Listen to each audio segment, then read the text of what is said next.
भाजप आमदार गणपत गायकवाडांचा मुलगा वैभव गायकवाड याला अटक करण्यात आलेली आहे। वैभवला आज उल्हासनगर कोर्टात हजर केले जाणार आहे।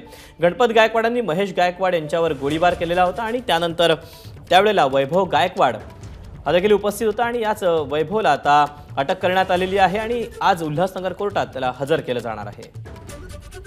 अधिकचे अपडेट जाणून घेऊ। सुरेश काटे आपल्या सोबत आहे। सुरेश, काय अधिकचे अपडेट आहे याबद्दल? दीपक, 8 दिवसापूर्वी आमदार गणपत गायकवाड यांनी महेश गायकवाड यांच्यावरती पोलीस स्टेशनमध्येच गोळीबार केला होता। या प्रकरणामध्ये त्यांचा मुलगा वैभव गायकवाड हा देखील होता। त्याला रात्री उशिरा ठाणे क्राईम ब्रँचने ताब्यात घेतलेला आहे आणि त्याला आता उल्हासनगरच्या कोर्टामध्ये हजर करण्यात आलेला आहे।